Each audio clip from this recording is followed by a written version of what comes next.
Hi, Jordan.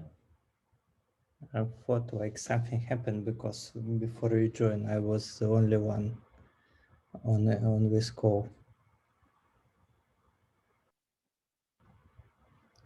It's good that it's two of us right now. I don't know, maybe something happened Hello. because usually it's 2 hours earlier. I think Lee shifted it to accommodate for um,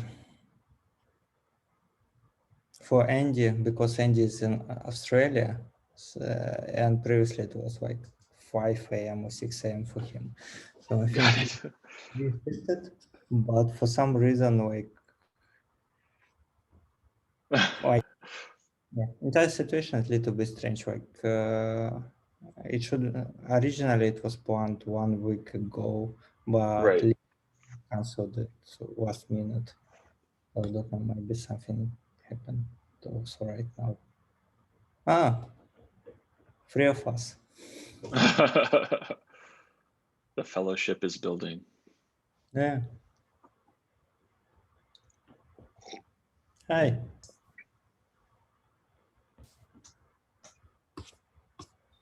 Good morning. I'm going to be right back.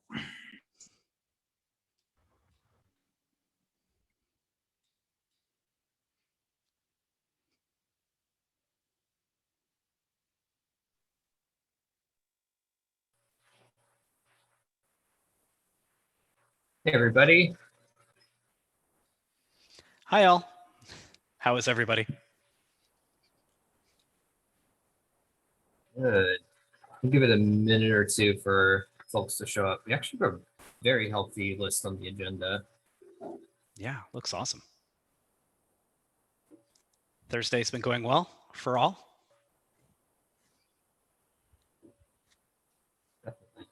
No complaints. Awesome. Just to clarify, it's like a new stable time, or it's like one time thing that we have this call later. Is it like planned for next I time? mean, the time of the day, or the Yeah, fact that it is delayed by a week. No, time of the day. I would say it's the new stable time, but it's kind of tentative. So we had a discussion about this a couple of months ago, decided to try it out. And then we would have a discussion about whether it's better, worse, if we want to go back, if we want to try a new schedule.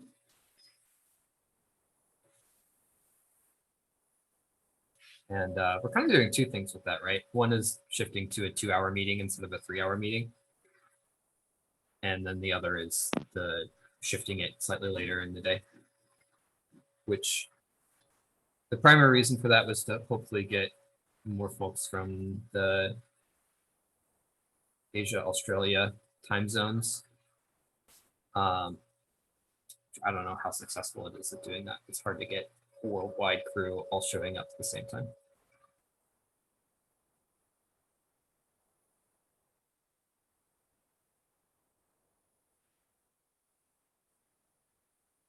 I need to add more agenda docs.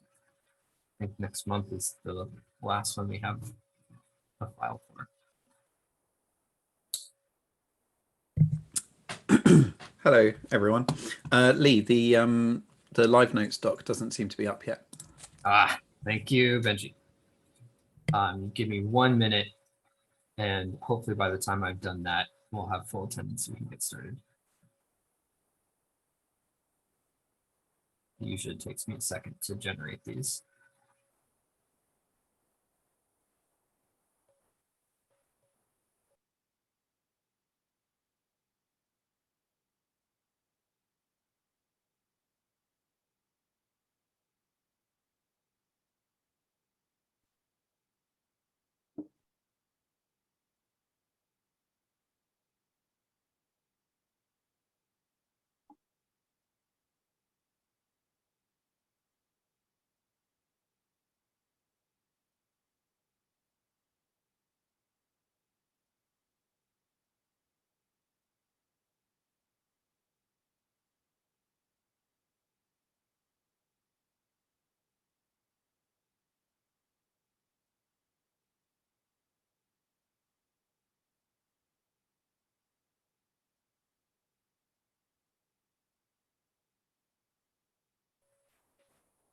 If you reload the agenda, you should find the live notes doc now.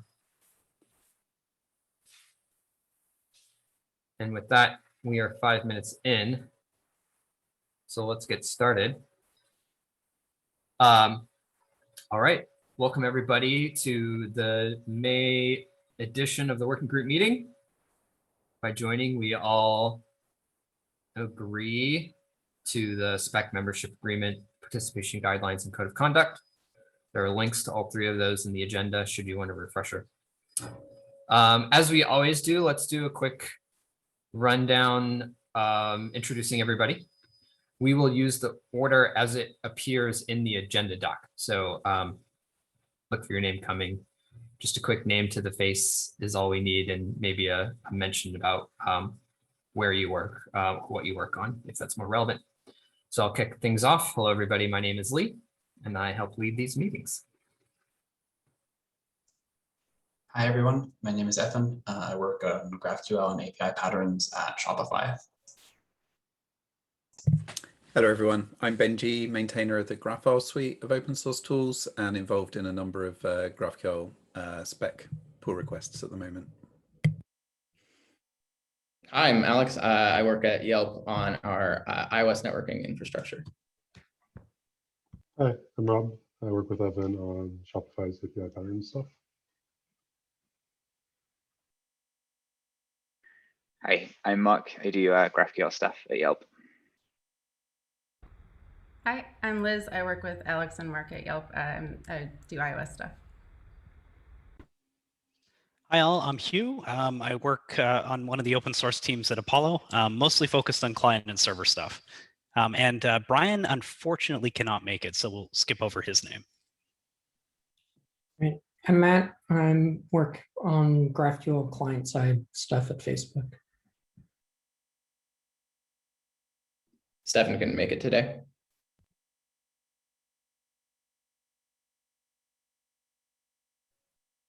And I don't see Michael here yet. He might join late. Or Young for that matter. Cool. I'm Jordan Eldridge, working on Relay at Facebook, specifically looking at the required directive, worked on that last half. So I'm here for the non-null stuff. And hey, I'm Joe Savona. I also work on Relay at Facebook, all the things Relay related. Hi, I'm Uwe. I work at the Guild, mostly around GraphQL, JavaScript stuff. Hi, my name is Ivan, and I help to maintain GraphQL.js. And Morris, I just merged your PR. Okay. Yeah, I don't know. Brian's working out with the lawyers.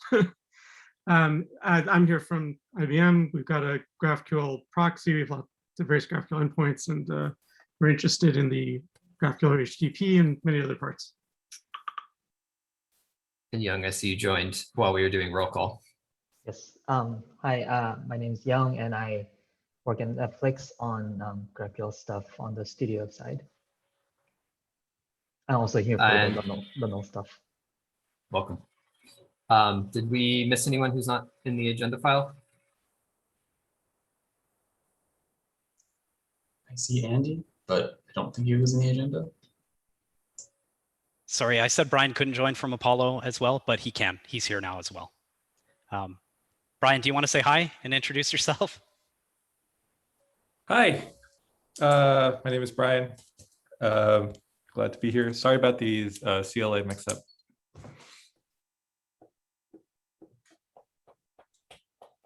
Andy, are you there and alive? Hey everybody, I'm Andy, working on GraphQL Java and other GraphQL things for Atlassian. Did we get everybody? I think so. Solid crew today. Welcome everybody, especially new faces and old. With that, let's make sure we have good note takers. I see our consistent note taker Benji is already hard at work. Do we have other volunteers to help take notes, especially since Benji owns Actually, Benji, I don't know. Yeah, you own a couple of the agenda items, so I want to make sure we've got good backup note takers. Do that while Benji's talking. Awesome. Thank you, Evan. If anybody else feels the desire to help take notes, feel free to pop that live notes doc open and help out. All right, let's take a quick read down of the agenda and make sure that this covers everything that we want to do. We're going to go over action items and close things out from the last meeting. I'll give a quick update about the release plan for the next spec cut. Yvonne and Yuri will talk about the TypeScript migration and the default value coercion RFC. I'll give an update on full Unicode support, something Andy originally introduced, but I've been working on the spec PR for. The glossary RFC from Benji, query level nullability from Alex and Steven, fragment arguments from Matt and the Relay crew, and Dunder type name not valid at the subscription root. That is a lot of stuff. Hopefully that's everything we want to talk about today. We'll do our best to stay on time to make sure that we get through it all. I haven't actually added up all of the minutes to see that it adds up to 2 hours. So we'll just have to keep a reasonable look at the clock to make sure that we're not going wildly over. With that, let's do a hopefully quick overview of action items and see if there's any we can't quickly clear out. I see a bunch that are marked ready for review. So I'm hoping that this will work super smooth. I'm just going to filter down to those. Oh, geez, there are a lot. There are 2 pages worth of ready for review. Is this mostly your doing, Benji? I only see 8. You only see 8? Oh, man, you know what? I'm looking at ones that are also Merged, closed. I don't know why I did that. There we go. Phew. Okay, for a minute there, I thought we were going to take our entire meeting closing out issues. That would have been boring. Okay, 8 is still good. Delete Lee's old calendar to avoid calendar confusion. Done. Closed. Review and giving feedback for the one of input object. Has anything around this happened? Benji, have you gotten any additional feedback? It's a good question. It is marked ready for review. Yeah, I think more that it's just like probably everyone who's going to give feedback on it has done so, would be my guess. So not much point leaving it open for longer. Yeah, I suspect the next time we have a serious discussion about advancing it, there will be more, as there always is. There, actually, I think Evan's going to be talking about that later, I think. Well, I've been hoping to try and implement it as a draft in Ruby this past month, and then I ended up spending most of my working group allocated time on the default value coercion instead, so I didn't really get anywhere. I don't blame you. I've spent the last 2 weeks trying to get default value coercion working in GraphQL.js, and it's been a journey, I'll tell you that. Yep. It's not done yet either. We're going to talk about that a bit more, I think, next session, the one-off stuff. Great, exciting. Replace query errors with request errors is done, closed. Deprecated directives on input field RFC advancements. I added that as done. So I think we are good. Although it is advanced to draft, there's still some work that needs to be done. I don't think we're going to include it before the spec cut is the major one. All right, let me reload, make sure I didn't lose my place. Assert subscription field is not introspection. And I believe we're going to talk about this a little bit later this meeting, and we've got some additional progress there. So I'm going to close this one out. Putting a glossary into the spec. We're also going to talk about this later today. So that work is started. Let me close that one out. Add non-controversial query ambiguity spec edits into a separate PR. which was done and merged. So that one is done. And last but not least, require argument uniqueness.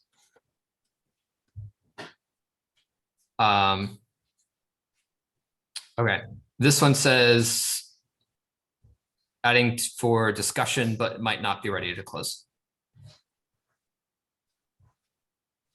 Do we want to leave this open for now?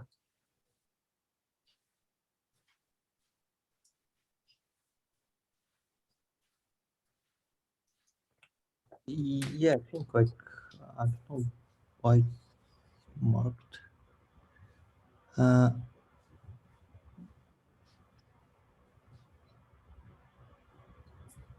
going to leave this one open just so that we don't lose track of it, because it seems like the next step for this is actually to write an actual spec RFC change,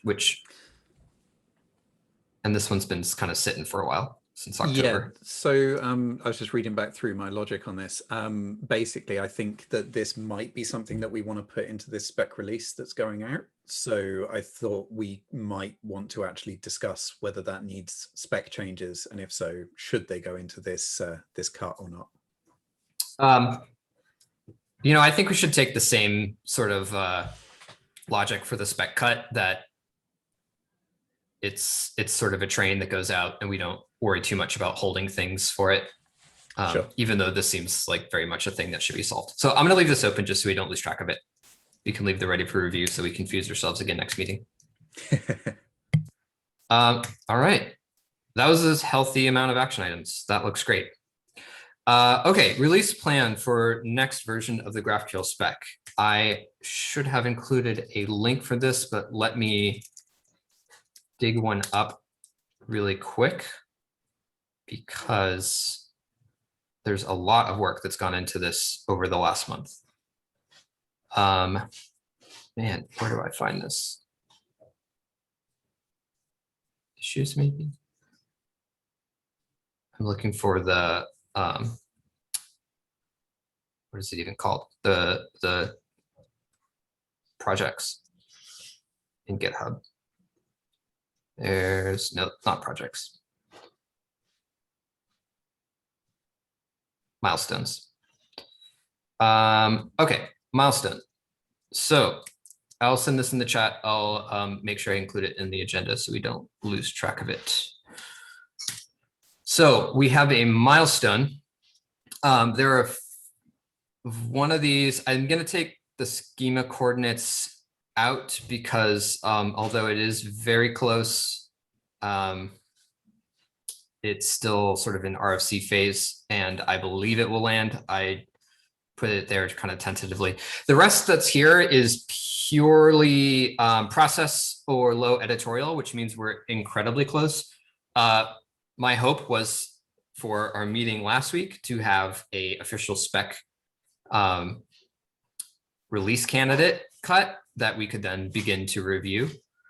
I'm sorry to say that I am not quite there. You can see that it says past due by 7 days, but that's because of the delayed meeting.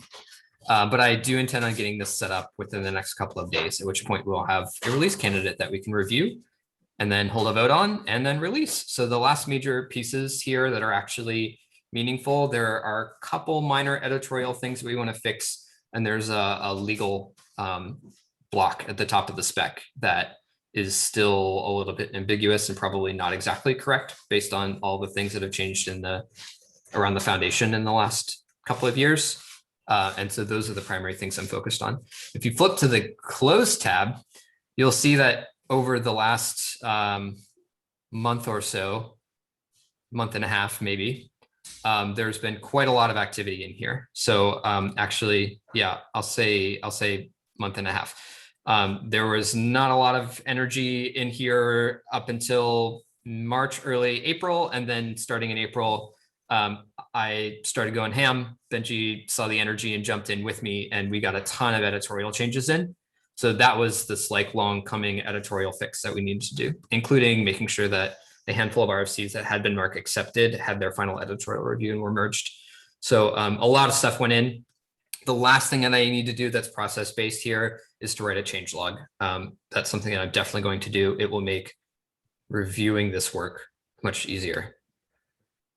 Mark, to clarify, yes, it is likely that they won't make the cut, which shouldn't be that big of a deal. Like I was saying before, we usually look at the draft as the source of truth, and these cuts are ways to reference fixed points in time at which we can refer back to. So they'll make the next one, but shouldn't have any meaningful effect on the implementations. Any questions?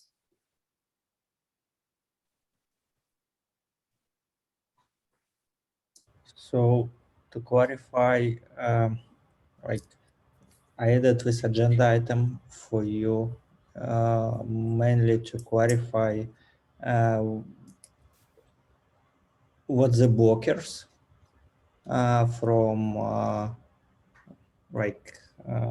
from other project or from other people, because I like based on your activity, I assumed you also wanted to merge default value stuff, and I thought it was a blocker, but as I understand from Milestone, actually Milestone was very is very helpful. Now I see what the blockers. So it looked like from reference implementation point of view, the only thing we need to merge to be compliant is Unicode PR, because it's merged in spec but not in GraphQL.js. It's the only one, right? I think so. Although the full Unicode support is, some stuff has been merged into the reference implementation in the past, but not a complete implementation of that RFC. We'll talk to that when we get to that agenda item. I'm pretty confident that everything in this milestone is a superset of the things that are dependencies. So I would say the only real blocker here is updating the legal text in the spec. That's the one thing that we got to get right before we do a cut, because the cut process is itself a kind of a legal process. Otherwise, and the changelog, I think I want to make sure I get that changelog done. Everything else in here is opportunistic. So like I put schema coordinates on this list a month and a half ago, thinking that maybe we get the work done in time. I'm totally comfortable not including it. I'm totally comfortable including the rest of these editorial changes as well, though. I think that we can probably get some of I think there's these 2 editorial PRs at the top that we're likely can fix before we land the spec cut, but the legal contribution one is the primary one that I want to make sure we resolve. I've been working with Brian and the Linux Foundation crew on making sure we get that legal text right. That's the only real thing that's a blocker.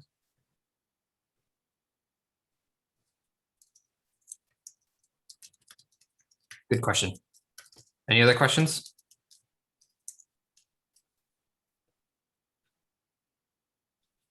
All right. We'll keep an eye out for that. Again, my goal is to have that legal text resolved within a few days so that we can start the review process relatively soon. And then get a cut of the spec out pretty shortly after, should we have a smooth vote. All right, moving on. A status before we update move on, I just want to say, Lee has obviously put a lot of energy into this over the last month. I've noticed commits coming through at very late times in the evening, on weekends. I just want to say that is really appreciated. Like, it was a really, really good, strong push. So thank you, Lee. Absolutely. Yeah, it's been fun and long overdue. All right, let's move on to GraphQL.js and the TypeScript migration. Yvonne and Yuri, I'll hand it to you two. So I think Uri wrote in his PR. So current status is like everything ready. Like we discussed last time, I just have like personal issues with my parents and COVID. And, so I was offline for 3 weeks. And when I returned, I actually saw a bunch of commits and PRs from Lee. So yeah, and I push like a couple of more conversion related PRs, and right now it's even better shape.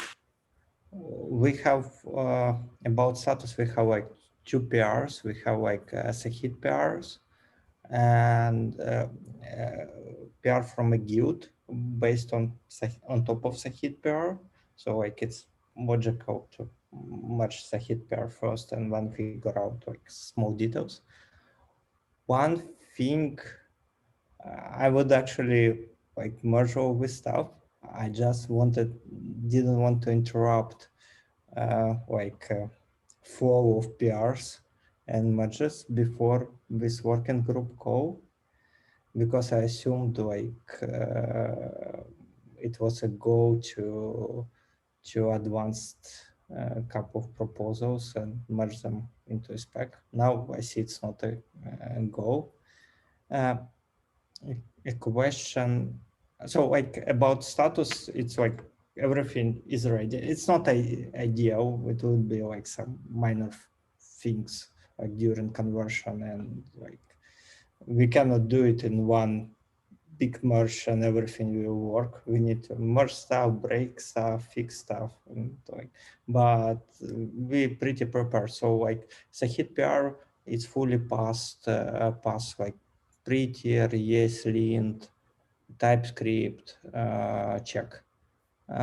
Like some things disabled, like strict nullability check disabled, and we need to enable it. We have like a couple dozens TypeScript ignore commands, not on files, on lines. So like every file is TypeScript typed.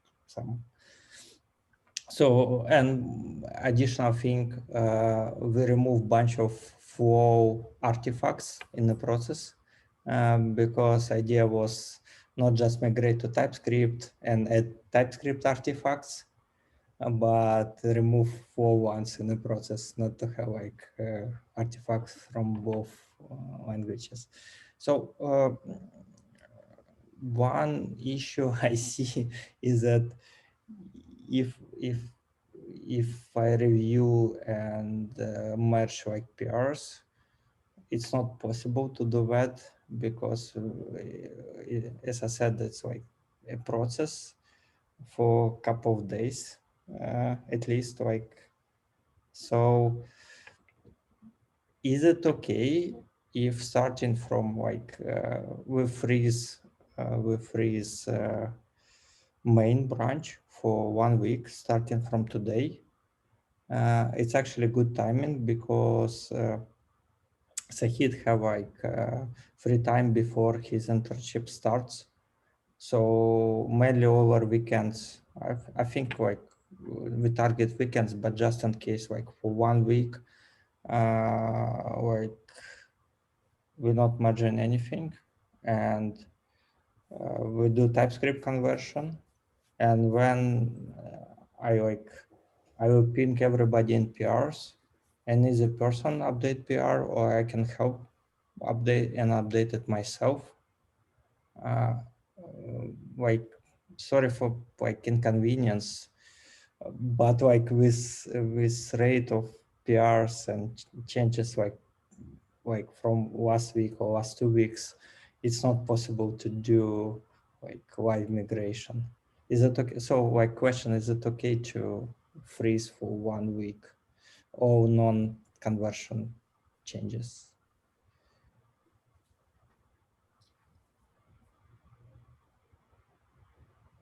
I think so.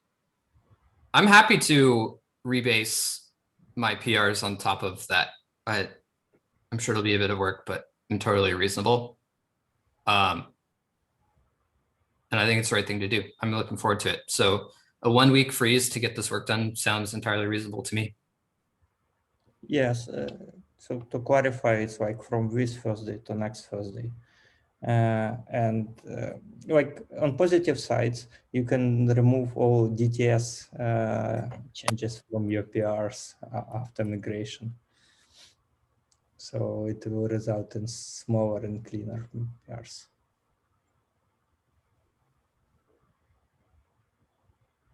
Sounds great. Okay, so like I will create issue notifying everybody and pin it on the repo so in feature freeze for 1 week. Sounds good. I won't merge anything in that time, and I'll keep an eye out to. I'll keep working on my PRs, but I'll rebase the stack once once everything is in a good state. Keep us posted. Okay, let's move on. Evan, you want to talk about default value coercion, or Yuri, you want to add something? No, I really like this plan. So just to clarify, so your plan, Ivan, is that on next Thursday we'll have basically TypeScript on main. And do you want at that point to release 16.0.0 alpha 1 or not, or just to merge and that's it? Yeah, so like couple small clarification, small asterisk. So we switch as much as possible to TypeScript. It will be like small like comments disabling. Like, so I think like we'll have some cleanup work, but like 99.9 ideas to switch it in 1 week. About release, I actually think it's good timing, because I expect we need some additional breaking changes due to like default values and other proposals. I think like we definitely minimize like breaking changes, but GraphQL.js is reference implementation. So I think like one of the top priority is to be like readable and stuff. So if like so ideas after TypeScript migration, let's merge default value like stuff that Lee worked on Andy for Unicode. Be sure that there is no like anything planned that can potentially break, and when it would be safe to release, because otherwise we will release and it will affect like changes that we can do. So like yeah. And another small thing, it's like ESM support. It's like big headache how to support native models. Yeah, so like these two issues, stuff in pipeline and native models.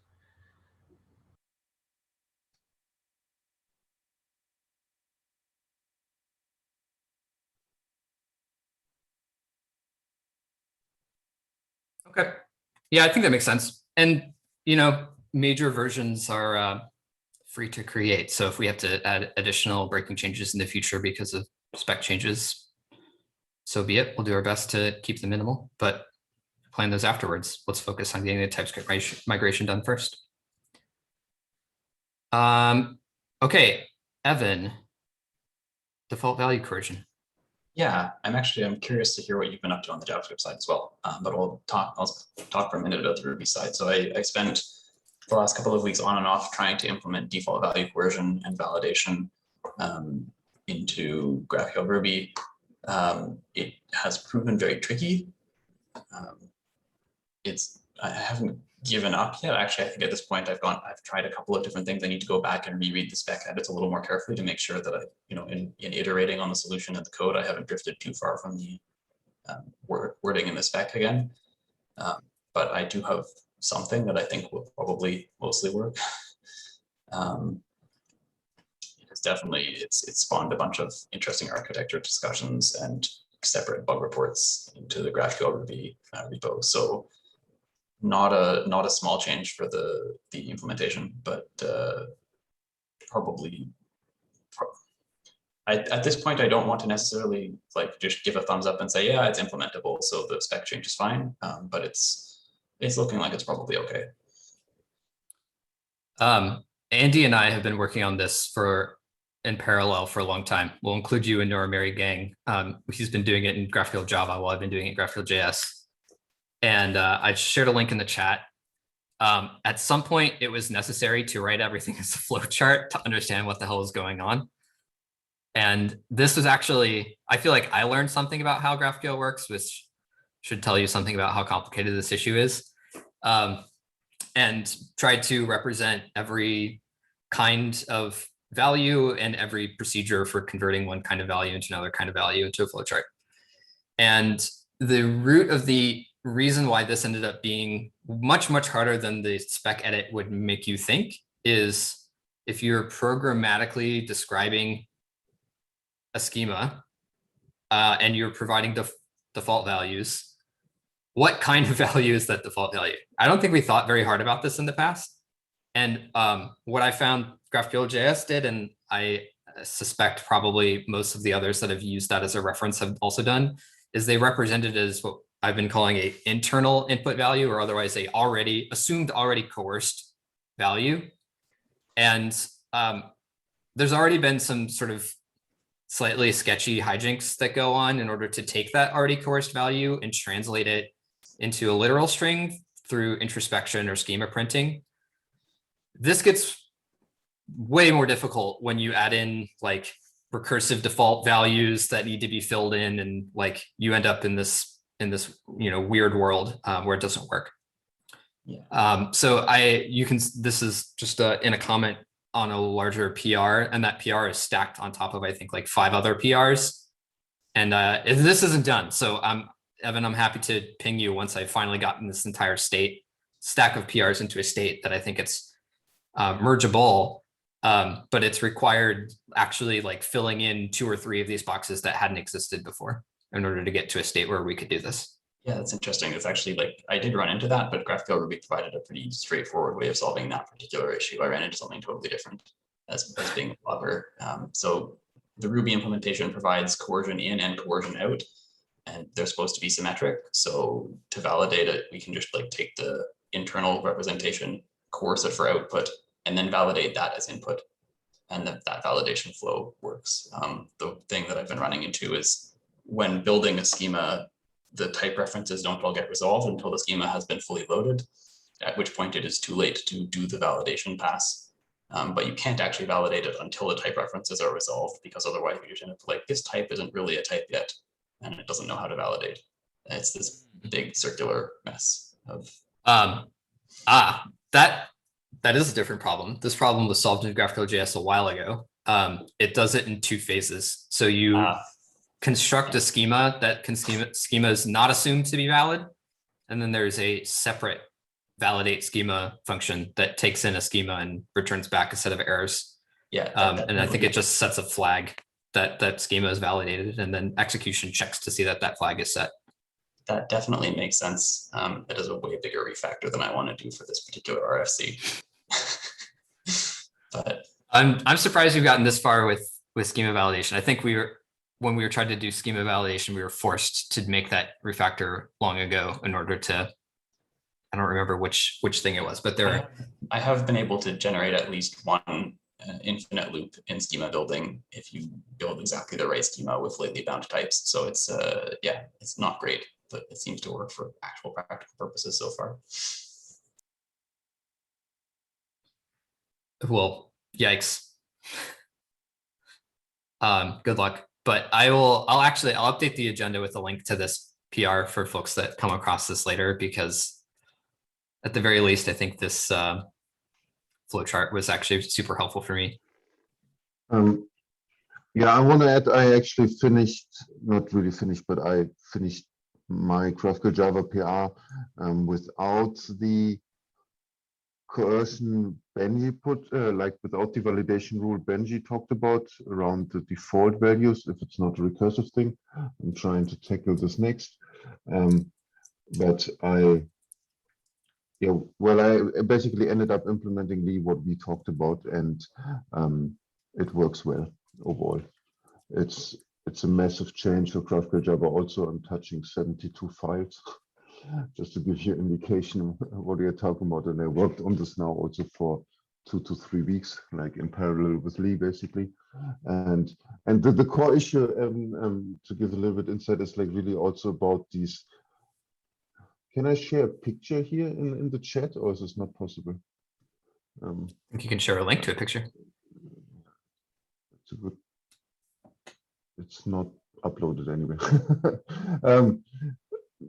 Okay, so the core issue was basically that we had two different methods which coerced into an internal input value, but we needed to have another one which is translated between external input value and literal. And just to get to the state to understand which was missing and what we wanted to take took quite a while. And yeah, like I would be interested at one point if Ruby had really the same challenge or if this was tackled completely different.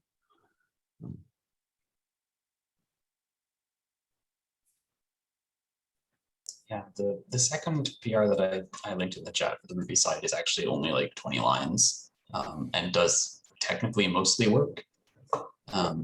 It only does it at execution time when you use that argument in a query, which is pretty gross.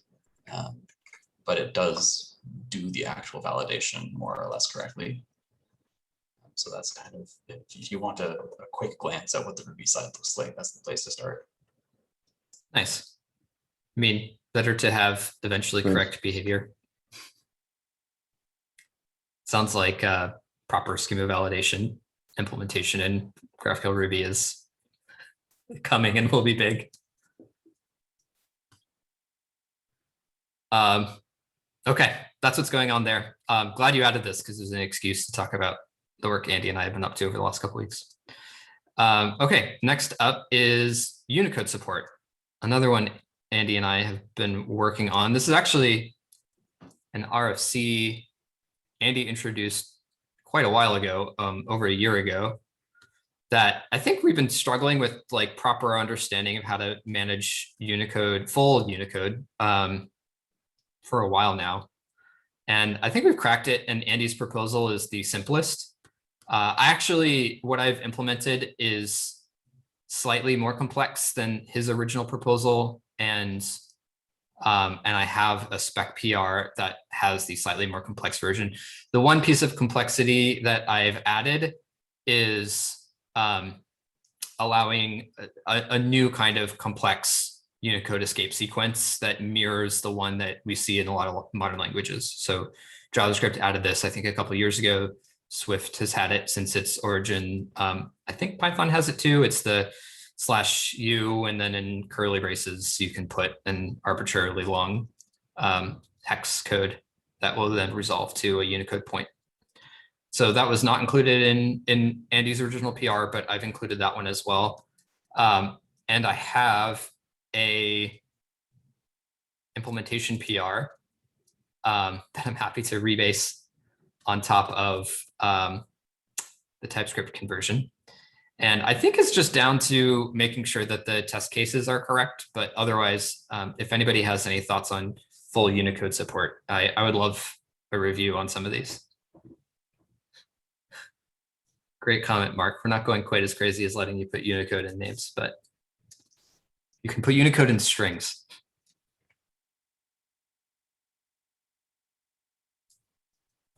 Yeah, I will add that it would be really great if somebody reviewed, because I actually tried it and I can review like test cases and like other stuff, but to really understand what's happening there, it's require Unicode knowledge.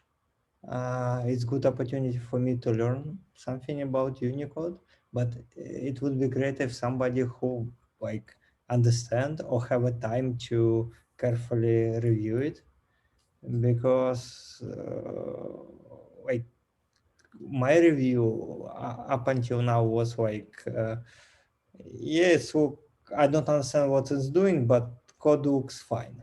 So if somebody understands what's happening there in GraphQL JS PR, yeah, it's really welcome if you review it.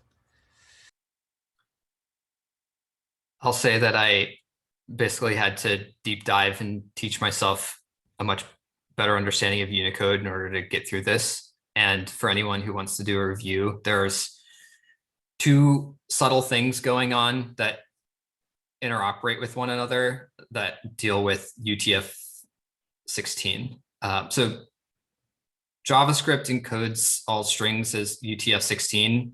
That's just part of the spec of how JavaScript works, kind of regardless of what the source of your files actually are. Most source files these days are UTF-8, but JavaScript will convert them to UTF-16, which means to encode complex values, it uses these surrogate pairs. So GraphQL.js has some additional logic that will like convert things back into surrogate pairs, and that's because GraphQL.js or JavaScript in general just expects that. But if you take a look at the actual spec RFC, it actually is cautious to disallow false pairs of surrogates. So if you have a surrogate that's not found in a pair, it will throw. JavaScript does not throw, it just lets you provide any string, but I think it behooves us to make this more strict because those are never safe to decode. So that's the one thing to just sort of be cautious of and probably most thoroughly review. Everything else here is, I would say, very straightforward. There's 3 changes in the RFC. One says that you can use Unicode characters above the basic plain in the spec. That's like literally a single line change. It just changes the FFFF to 10 FFFF. That's it. The second change is this new form of escaped Unicode that lets you escape characters beyond just 4-digit hexes. And then the third is this surrogate pair. And so obviously the implementation of actually being able to interpret those is a little bit complicated in a language like JavaScript that is not based on UTF-8. And I know a handful of other languages have similar quirks, so something to look out for. But again, would love a review on this if anybody wants to take a closer look. Any questions or thoughts? That's all I got on this one. I'm happy that we tackled this. I think it's kind of straightforward. It's nothing. I don't think we're doing anything special here. I think that's a good thing. So GraphQL doesn't try to make something fancier. So it's aligned with a lot of other languages and encodings, from what I understand. So that looks good. I'll say that's part of why it's taken us this long is this is, you can judge me that my understanding of Unicode was done via JavaScript, which is probably the worst possible way to teach yourself how Unicode works because JavaScript's got a really terrible way of dealing with Unicode. But as I've messed around with other languages, I've gotten a much better understanding of how it works. So exactly right, Andy, what you said. I'm trying to do the thing that has basically already been done in other languages. We're not reinventing the wheel on how this works. Okay. Moving on. Glossary RFCs. Benji. Hey, okay, so months and months and months ago, we talked about the ambiguities that exist in the GraphQL spec, particularly around the word query, which was used to represent like 5 different things at my count. But as part of that, there is a few things in the spec where terms are used without necessarily being well defined, or at least making it quite challenging to find the definition of those things. And in general, I wanted to kind of add clarity and also specify like exactly what words we'll use so that we don't use like one term here and a different term there to relate to the same concepts. And so when we use different terms, it is relating to different concepts. So out of the work that I did on the query ambiguity, I tried to extract a glossary of the terms that I'd sort of figured out for that. And then I was going to talk to Lee about how we might integrate this into the spec, but he's gone ahead and added to GraphQL, to SpecMD, the project that we use to compile the spec, the ability to have glossary support, which is amazing. And we've already started using that, I think, with a couple of things. So what this is probably going to lead to is some pull requests over time using this new syntax that SpecMD gives us to add some more definitions. So we have, I think possibly before that was done in SpecMD, we've merged this RFC document, which is basically a few collected terms. You are welcome to submit changes that you think those need, like if I've chosen the wrong terms or if they're not defined well enough or whatever, then pull requests there would be welcome. If you want to add more things there, you can do so via the RFC, but also I think you could just do it directly to the spec itself using the new syntax, if it makes sense to do so. Sometimes you can do it with very minimal edits to the GraphQL spec. Sometimes it might need a bit more of like an extra section added. So if you're not up for adding an entire new section when you want to define something, doing a spec to the glossary RFC, I think would make sense as well. But yeah, originally this was going to be a request for adding a glossary to the GraphQL spec, but we kind of have that now. I think SpecMD might might add more functionality around this in future, like the index, for example, that you've already have. Yeah, so I'm trying to find an example of a pull request to the spec that included these. Oh, I found, there's one that defines built-in directives. I'll link that in the chat. So this is not all my original design here. I'm basically just copying how definition lists are done in Markdown and a couple other slightly esoteric Markdown renderers. So there's some precedent for this, but basically you can lead a line with a colon or a double colon, and those will define either a definition list or a definition paragraph. And then the first italicized term is assumed to be the thing that you're defining. So what SpecMD will do is it will automatically include that in the index. So the index just includes anything that is a well-defined term, whether that's an algorithm or a grammar production or now a term. It doesn't separate them out. So it's just like a big, long alphabetized list of everything that's defined in the spec. So that's not quite the same thing as a glossary. It's, but it will at least help backlink. You know, if you like scroll through that thing, you can see all the things defined and then jump back to this to see where they're defined and how. And the reason why I wanted to set it up that way is you should not need to jump around the spec as much. Like it retains this property that the spec has that allows you just sort of kind of to read it top to bottom and understand what's going on without having to bounce between sections to understand how things work. And that was my main worry in having a dedicated glossary, is that you'd see a term and not know what it meant and then have to like jump to a glossary to define it and then go back to where you were. And now like the definition of the term is done in context.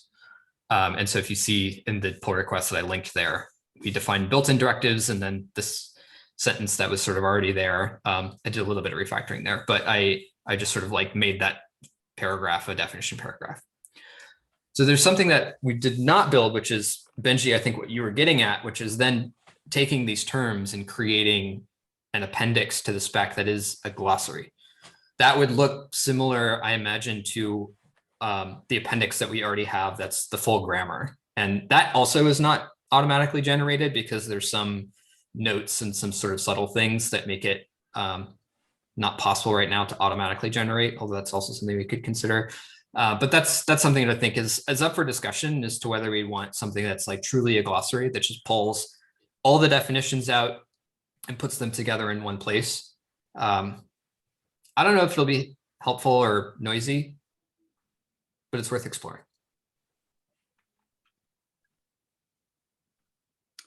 Yeah, thank you for that description. That was great. So yeah, I think what we've got already, what you've built, is excellent. I would still like to see a glossary, but obviously we need to define all the terms before that's a concern. So we're not going to have to worry about that for probably a year or so, I should think. But yeah, I think this is a brilliant move forward. And the ability now to just hover over a term when it's used in the spec and see like where that links to the definition, I think is really, really valuable. Part of this as well is I want to try and narrow down a few other terms. So obviously I talked about query before, but we've also been having a lot of discussions around like inner types versus wrapper types versus wrapping types versus et cetera, et cetera. So coming up with good, strong definitions for those that we can put into the document in this fashion, I think is a really good way to do it. And if other people have noticed other things in the GraphQL spec that are ambiguous, then it would be great if you can just raise those as well, and we can try and nail it all down. And I hate ambiguity, so let's try and get rid of it. I think that's one of the last editorial changes we have on our milestone for the spec cut. Hopefully we can resolve that one. I think we got to a final place on that one, right? It's just a matter of getting the spec change done. Cool. Yeah, I think so, yeah. Great. The other reason I kind of like this is it avoids a sort of incomplete glossary that feels anemic, where like a handful of things are defined, but not everything. And we're like, why do we have this thing that doesn't actually define everything? So we can kind of incrementally start using the syntax to have better definitions of things and refer back to them. And we should keep using this RFC doc because you put in a decent amount of work to make sure that we have a list of things that should have definitions and writing them out. So I can imagine a bunch of editorial changes that just fold a bunch of these back into the spec.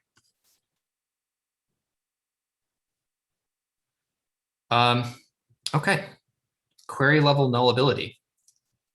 Alex and Stephen, I think we've got a bunch of people interested in this one. Yeah, Stephen isn't here today, but a bunch of other colleagues are. I'm going to share my screen and put together a little presentation. Cool. Can people see the presentation? Yeah. I see your notes right now. Oh, okay. We'll just do it from here then. Cool. Hi, I'm Alex. I'm from Yelp, where I work on our iOS networking infrastructure. I'll be championing this proposal along with Liz, Mark, Sinai, Stefan, Wei, and Young. When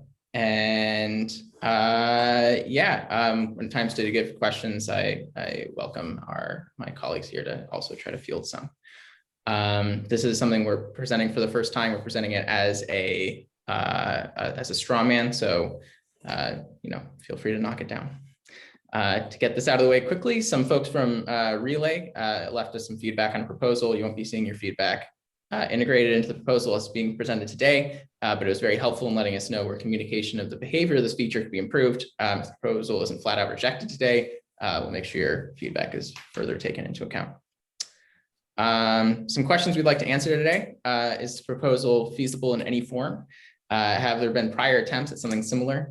And what work will we need to do to move this RFC to the next stage from a straw man to a, I forget what the next stage is, but the next one, number one. Cool. And with that, we can move over to the thing itself. Let me stop sharing. And I think this is the right one.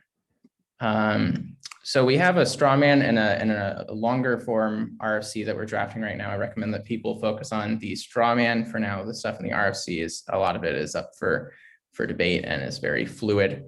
To get going, problem statement. So in our experience, client developers have been frustrated that the vast majority of fields are nullable. We've done this in accordance with the official best practice, and we largely agree that this is good practice.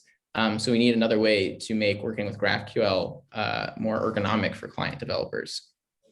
So what we're proposing is that GraphQL spec include a non-null designator that can be used from the client side. We're representing the designator here with a bang or an exclamation point. The semantics of this non-null designator would be basically identical to its counterpart in SDL. If a null is found on the server for a non-null field, either marked in SDL or on the client side with our proposal, it would bubble up to its nearest nullable parent, and an error would be returned to the client describing what exactly happened.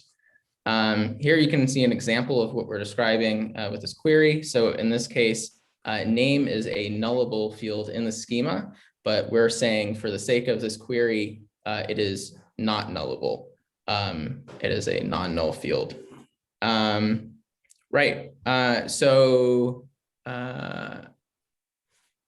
why do we want this? What are the use cases? This proposal would allow GraphQL code generators tooling, and potentially other tooling might find use for it too, but we're looking at code gen tooling to generate types that are more in line with the needs of the feature executing the query. So for example, in status quo, name here would be nullable, but with our non-null designator on name, the name that is generated by CodeGen, in this case we're using Apollo, but it could be something else too, would be non-null. And in this case, with this, client developers no longer need to deal with nullable types in cases where they don't expect them. Go back to the presentation really quick.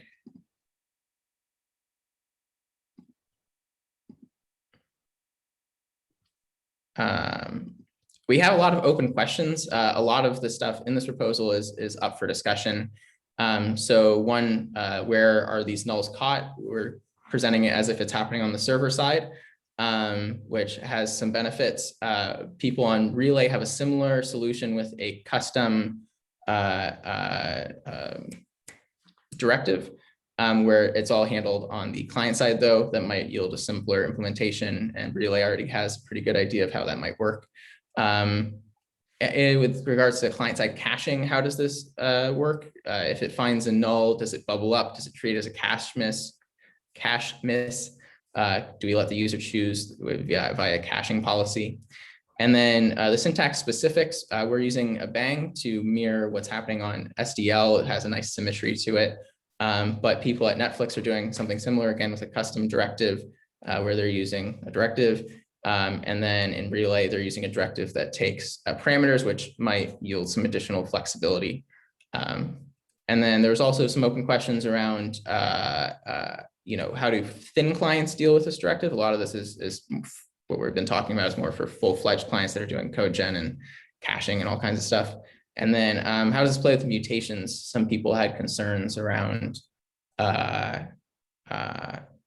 like we could get an error back despite the mutation going through, that sort of thing. Right. So with that, I'd like to turn it to the Pete folks here. Is this proposal feasible? Have there been prior attempts? What do we need to do to get to this to the next section? I love this proposal. There definitely have been prior discussions. I don't think we've ever gotten all the way to an RFC before. And then, I think obviously this has been a feature in Relay for quite some time. And so that goes back many years, this particular discussion. I'll give you my personal opinions for your questions. I think I'm in strong support of having something syntactical rather than a directive to manage this. I think this has always been my biggest concern with having this supported as a directive is it ends up sort of polluting a query. If you have lots of fields that are all nullable and you need to require many of them, then you end up writing more non-null directives or required directives than you write query text. And also the bang syntax is not really a new invention for JavaScript. Swift uses an extremely similar syntax, and especially since a lot of active GraphQL users these days are front-end developers who use languages like Kotlin and Swift, I think they would find that syntax particularly natural. In terms of where this coercion should, or where the error handling and nullability handling should happen on the client or the server, I think it has to happen on the server. The spec dictates what the server does. Like there are two choices. Either we put it in the spec and it's managed on the server, or we don't put it in the spec and we do it with directives and we do it on the client. And we already have the first one. I would say the Netflix and Relay implementations are essentially long-running experiments showing that this is a very useful thing. And to introduce it into the spec would require the servers to support the syntax and do something reasonable with it. And the other thing I'll say is I think this is half a proposal. My suggestion would be to also support the opposite. I think this is a missing piece in query flexibility in GraphQL in general, One, just like how to handle nulls and errors and have some control over the error flow process. You've proposed what I think is half of the problem, which is if you're given a non-null field and you need to require it, you need some way to describe that. I think the opposite is slightly less of a problem, but deserves to be part of the RFC to have both sides, which is you have a non-null field, but on the client, you don't particularly care about it. And if it has an error, you don't want it to blow out the entire object. So you need something that's an equivalent of like an error boundary wrapped around it. If you're going to use the exclamation point there, I think it's probably natural that you'd consider a question mark character to follow those. That would give you sort of both halves of the equation. And that would give clients full control over the nullability, both to wrap something as a non-null and also to unwrap something as nullable from the syntax of the query itself. But yeah, I'm in strong support of this. I think the tough part is making sure that the query text is sound and makes sense. I think our error handling text in the spec right now is not particularly great, and so that probably will need some love. And then also just getting this implemented as an RFC pull request in GraphQL.js. I suspect that actually probably won't be that difficult, but those are the pieces to get it to draft phase at least. That's my opinion, but I'll let other people talk. Excellent. Thank you very much. I don't have names on here, but someone has their hand raised. Yeah. Go ahead. Jordan, go for it. Okay. So I can just yeah, address, like, we spent quite a bit of time thinking about this from Relay's perspective. And I think to the point about whether this should live on the client or the server, we definitely wanted it to live on the server so that we could get some efficiency wins. But I think the more we thought about it, the more we realized that this was not really viable because of the way that the response that you get back from the server collapses down all the different fragments. And so if you in one fragment say that a field should be required, then that's going to leak out into all the other consumers of that field, which breaks some of the data locality expectations that at least Relay users have. I would imagine that that exists in other clients as well. So I think the challenge we saw there was that unless you make it a client-side concern, you basically are re-implementing the fact that this is required in the schema, and you're not really making it local to a single fragment. A single field may be required in lots of different places in a single view, and it may not have the same view requirement across all of those different consumers. But yeah, I think Joe also has some good insight into this. Yeah, and actually the kind of, so I do want to step back and we love the idea of having syntax for this. We totally agree. This is a huge problem and it's a use case that should be solved. So we're 100% on board with yes, we should do something here. So I just want to make that very clear. We're kind of I think we were kind of jumping at some specifics of how this works and kind of the effects that will have, but totally agree. Huge problem that needs to be solved. This is one of the biggest pain points we see with just using GraphQL, and absolutely agree. If we solve it, it should have syntax. Kind of as Jordan was kind of pointing out, basically we kind of view fragments as modular components within an application, and the idea being that you might have one part of your UI or your application that needs some specific data, another part that is more resilient to that data being missing, and so this isn't even about those two pieces of the UI having saying that let's say name it must be non-null here and is optional here. It's actually it could be entirely different fields, but just on the same parent. And the fact that this fragment treats field A as non-null and another fragment needs some data B on the same parent object, this fragment can cause this other fragment's data to go missing. And so kind of thinking about it. So what I think that the likely outcome, if let's say this is approved, is that Relay compiler would have to have special treatment for this that basically strips every single non-null annotation from every single query, right? Unless we can prove that the fact that a given fragment has used this cannot cause data to go missing for any other fragment in the application, right? Which means that in general, there's going to be so many queries, there's going to be so many other fields, there's almost always another sibling fragment that would be affected by it. So therefore you have to strip out every single non-null. So I think this kind of gets at the fact that like GraphQL doesn't really have this notion of modularity and component isolation. And so I can see potentially accepting this proposal with the like sort of accepting that this will inevitably surface the fact that we now have to solve fragment like modularity and composition and make it possible to express a query in GraphQL such that nulls across fragments don't blow each other up. But in terms of like that, but yeah, those are the problems that I see with it. So I'll stop here and let others go. And also, like, I know, Lee, you mentioned like, oh, if we add this to the syntax, we need it to be server side because that's what the spec is. I actually, the next thing we'll discuss is also a potential client side syntax change. So I'm wondering if there is room in the spec for us to have syntax that never makes it to the server, or that is optional for the server to implement, but it can be implemented purely client side.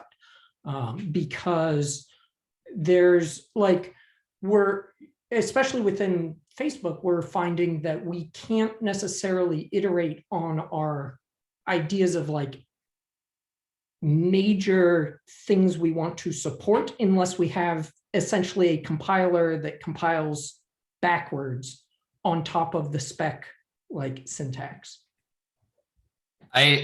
So the spec doesn't necessarily make a distinction between client and server. The spec is written in terms of given a operation text and a schema that implements internal resolver functions, produce a result.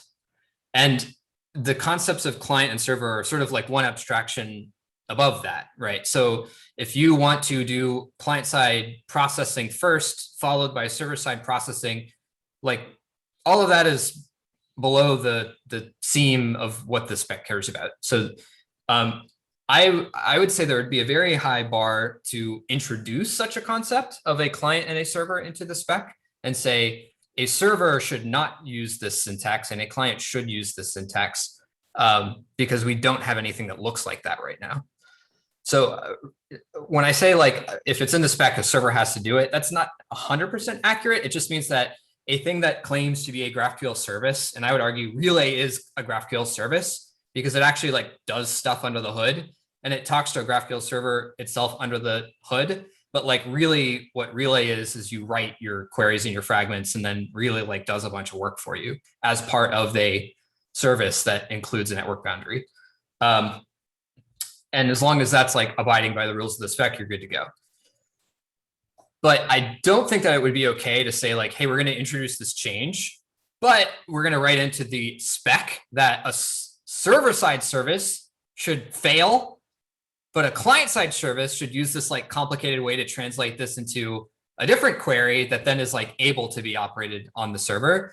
Because if you can do a query to query translation, like why can't you just use the rules that describe how the original query should work onto the latter? But I do think that there should be, this doesn't necessarily have to be written in the spec text, but there should be a explicit goal of the RFC is that it should be translatable on a client. So if we write this in a way that makes it impossible for Relay to keep doing the thing that it's been doing for years, that seems like a dead end, right? Like ideally we'd write this in a way where Relay and any other client that uses this technique just go through and take all the @requireds and just swap them with an exclamation point and be like, whoo, everything works exactly the same. Literally everything works exactly the same. Like under the hood, they could decide to continue to do the translation technique, and Facebook's GraphQL server doesn't even necessarily have to implement this feature should it choose not to if everything goes through Relay anyway. But if they did, then the Relay client could decide which of these would we like to manage locally via translation and which of these would we like the server to manage for us. Because I think the other thing that I mentioned before about the other side of this coin is taking something that's already represented as non-null on the server and then unwrapping it is something that client-side transformation can't manage at all. Like that's purely an error boundary concept that has to exist on the server side of the client-server boundary. And so those, you probably couldn't translate. Yeah, actually, conversely, we might add those on every server-side non-null field, right? Potentially, yeah. Or at least it would be a very useful thing for your clients to be able to describe. I know you said this thing is non-nullable, but if it barfs under the hood, please don't destroy my whole object. Yeah, Shopify has run into use cases for that internally as well. We would love something like that. Is that a reasonable goal for the RC Relay folks in particular, you think, instead of saying like it is required for this to be done client side, or like removing it from the conversation of is this client side or server side, to just let's retain the ability to do this. Like it should be possible to fulfill this client side, but the spec can kind of like be out of the business of client versus what server. you described there in terms of like the spec is about like how to interpret and execute a given query text, like that makes total sense to me. I think the main concern I have is really more about like what is the actual like effective this going to be on like the GraphQL ecosystem. Like is it that like people will be like, is it that like most client compilers will kind of figure out what we figured out and realize like, oh, actually by keeping these keeping this, that we are kind of like going to be like hurting resiliency of our applications, and actually have to like remove this when it sends to the server, and that what that's kind of getting at is that there's a missing feature, like in the sense of like we're trying to express like if this component's data is missing, like don't bother returning any of that data, right? And like bail out of processing of like, you know, if like a top level field for you've like this huge expensive fragment, and a top level null like required field is missing, you can like, what you want to do is bail out of that processing and get the efficiency win. But like if we have to just strip all non-null annotations to actually retain the correct semantics, then like we can't take advantage of that optimization. And so I'm just kind of like trying to figure out, on the one hand, I don't see any particular problem with this proposal. I'm just wondering, are we actually going to be able to get the wins we want to, or is there like a missing thing that we should be striving for? So if I understand correctly, like the main issue with all of that is that the server is expected to merge identical fields and identical fragments. And if the server didn't do that, then the client wouldn't have to deal with all of this conflict, right? Right.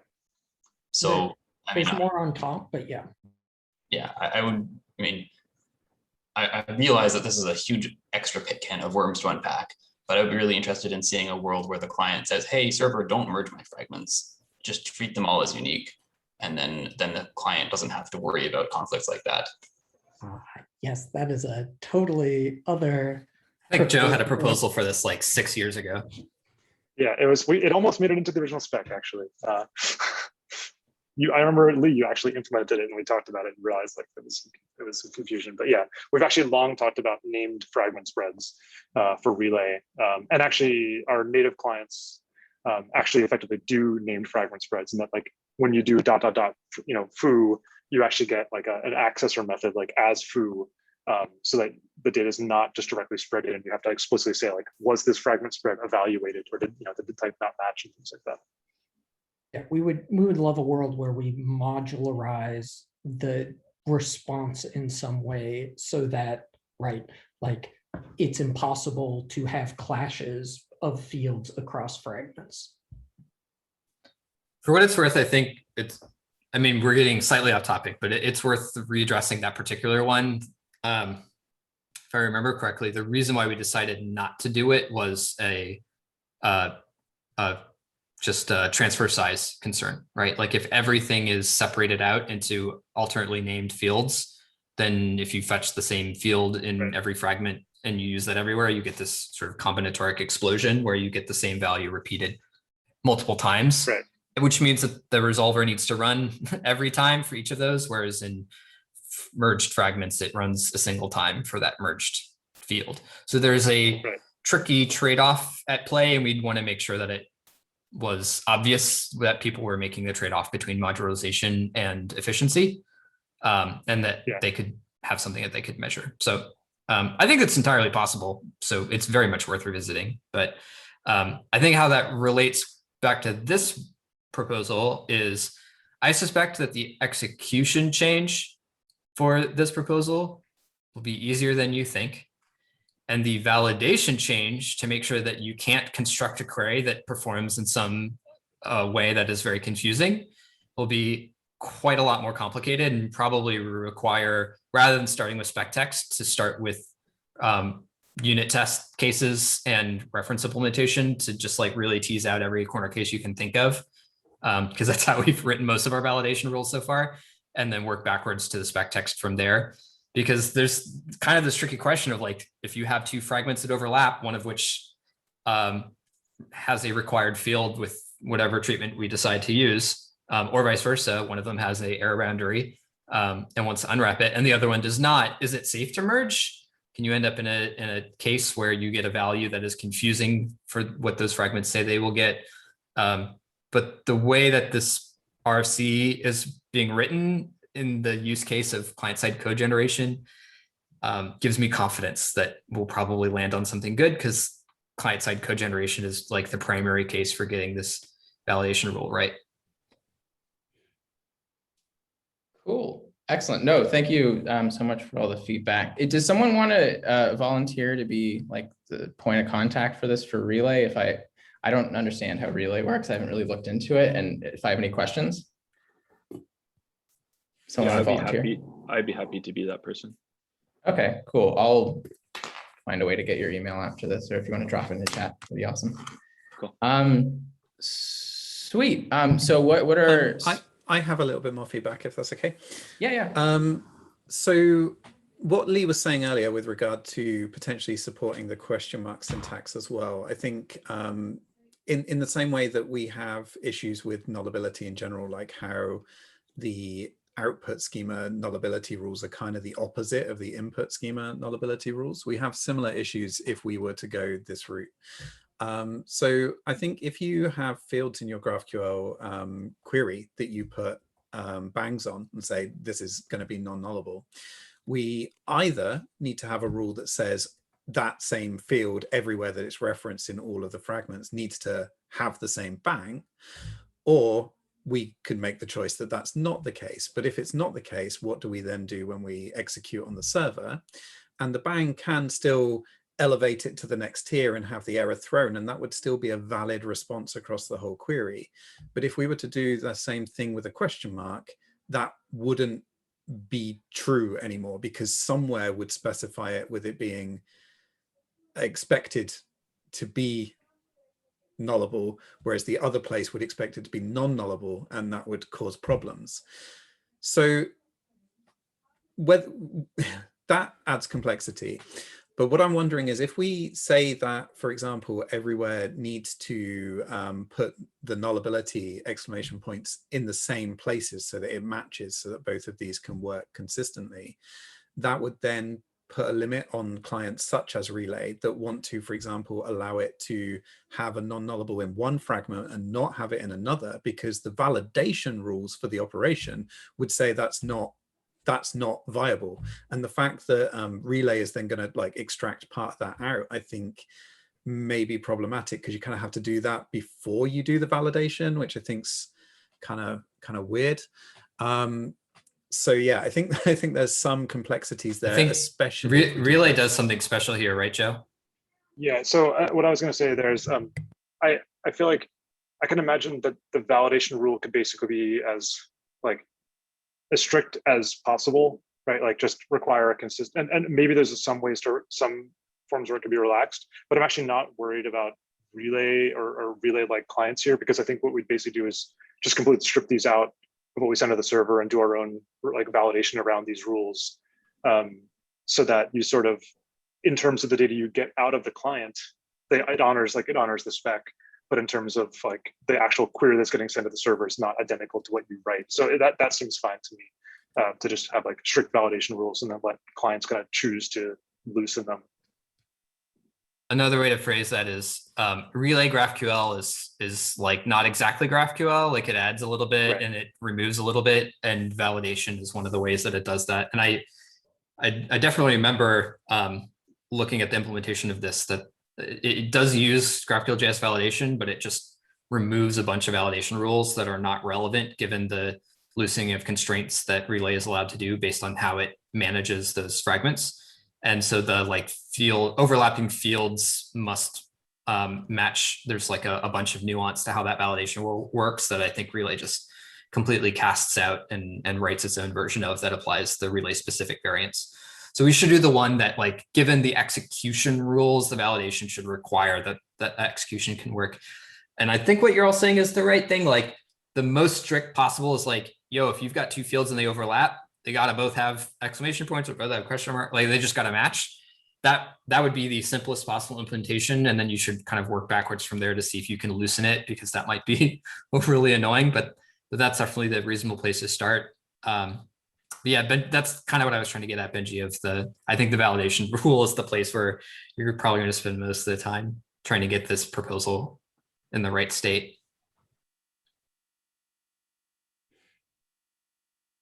But all the more reason why y'all should work with Relay, Apollo, and other clients to make sure that this is not just a well-defined thing for the server to do, but that the clients can make sure they can do any client-side transforms or compute or code generation in the ways that they expect with it.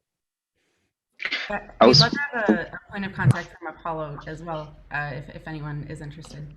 Yeah. Yeah. Brian and I are on the teams that would be looking at this, and we control the roadmaps for Apollo Client, Apollo iOS, and Apollo Android. So we'd be happy to work with you on this. Absolutely. Awesome. Thanks so much. Yeah, no problem. Just to add like a 15 seconds, if that's okay. I was wondering if, like, just food for thought, if it's possible to do this in like a non-destructive way to kind of get the best of both worlds, and kind of like in the same way, do you have like an errors away that you append stuff to or something anytime that there is like a, you know, nullability, if something's gone wrong on the server, you know, you could message it there through extensions or something similar, and then the client could, I guess it still becomes like a client thing that to meet the spec, you should like enforce things in this new bit of the response, but you can do that selectively, you know, if you have like conflicting, you know, like nullability requirements in different fragments or something. I don't know exactly what the semantics of that would look like, but something non-destructive might make everyone happy. I don't think we can do something where we require post-processing on the result by spec, because the simplest possible version that should be spec compliant is you should be able to use like curl or wget and send a string to a service and get back a payload and be able to assert that everything works correctly. And so if the spec says like, hey, once you get this response, then you have to do this post-processing on it, I don't think we can do that. And that gets this idea of like the spec it's abstracted away from the idea of there being like both a client processing step and a server processing step. It's just you write query text and then you get results, and like how that actually works is defined well, but the actual like implemented mechanics is however it needs to be. And so smart clients end up doing additional work to make the spec work, or to be a subtle variation of GraphQL like Relay, and even Apollo to a degree. Yeah, that makes sense. I realized like one last, sorry, go ahead. Oh, I was going to wrap it up. If you got a last thing, go for it. Yeah, I have like one last point, and I feel like it's probably enough of a can of worms that we should just leave it and maybe come back to it next time. But so I did want to point out something that Jordan had mentioned on the PR was we actually have like our behavior is actually slightly different. The default behavior that we found most product developers want to use is actually not the same as the non-null behavior of like basically bubbling up to the nearest null. So the behavior that we found that to be the most common is that basically developers want to actually just throw if a like required field was null. And so specifically, if you have like a UI component that calls our use fragment hook, if any of the required data was missing, that component will actually just throw. And so rather than have to like do a null check and then directly throw, that basically was the common behavior. Was everyone was basically putting making everything down to like the required field non-nullable, and then doing a null check, and then if it was null, throwing, and then kind of bubbling up to an error boundary where they would like do some handling. And so that was the most common behavior. So the one concern there is like the behavior that we'd most likely end up with is that like Relay is treatment of bang would actually be different than spec. So I'm just not sure if like that's been like, if you thought about kind of that behavior at all. Like do you really want to have to like go down to like check the parents, or is it more like if this whole thing is, if anything is null, just like blow up this entire fragment, for example. Again, this is like, we really embrace fragments heavily, and not most clients don't. Probably a can of worms. We can maybe revisit it next time. Just wanted to highlight that difference. Sweet, thanks for that. Yeah, and absolutely, we can look at that further. Okay, so just to wrap this up, what do we need to do to get to the next RFC stage? We'll open up a PR to like the actual spec thing. We have it in a fork right now, but we'll try to move stuff over.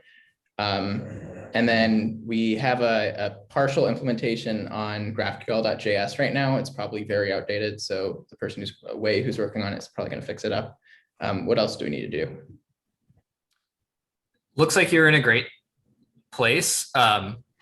So the between RFC 0 and RFC 1 is basically like you've gotten wind from this group that you've thought about most of the things that are important to think about, and the group agrees that this is a problem we're solving. So I think you're there. That essentially puts you at past the strawman phase. But yeah, I would love to see this appear as a pull request against the spec and a pull request against GraphQL.js, just so that we have like a source of truth that we can track going forward. I assume that they will change dramatically over time as you work your way through all these issues.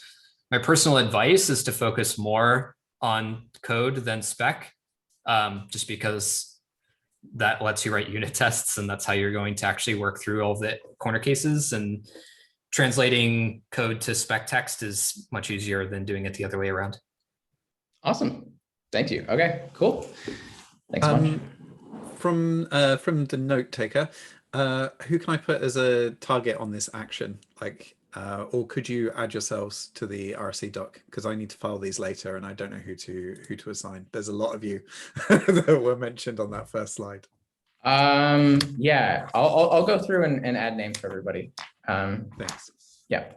If you could do like at your GitHub username, that would be particularly helpful. Sure. Thanks. Alex, we're going to assume, since your name is listed first on that list, that you're the primary champion and the rest are the co-champions. That way, if we need a single person to bug, we'll bug you first. Awesome. Yep, sounds good.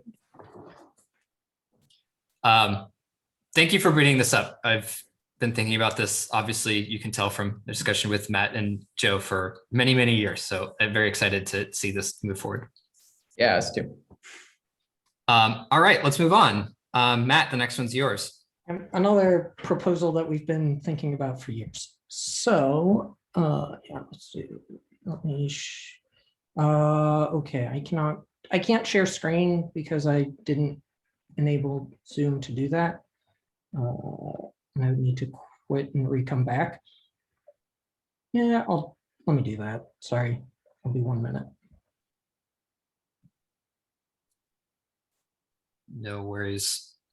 If it takes more than a minute, then we'll just do things upside down.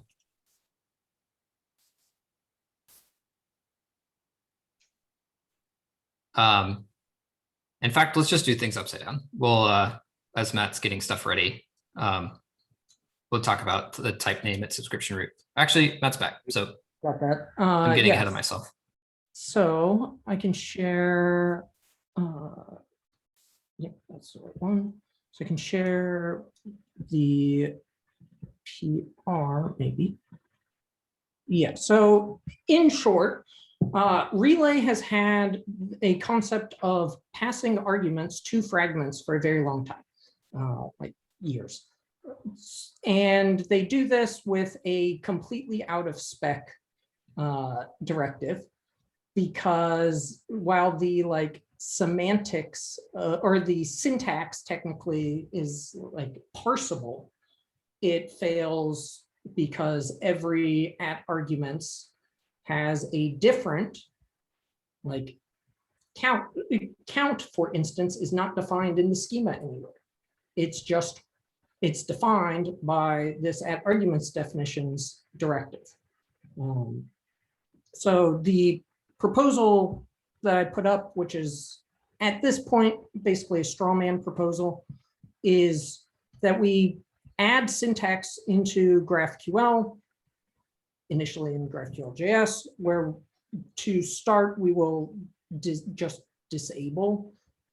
But long-term, if we want to allow passing arguments to fragments, this is the straw man proposal for what we would pass, how we would define those argument values for the fragment. So basically use $x and then the type definition, just like normal variable definitions. And then for passing it into a fragment spread, use the name of that defined variable, colon, whatever value. And we would allow literals, we would allow variables, etc.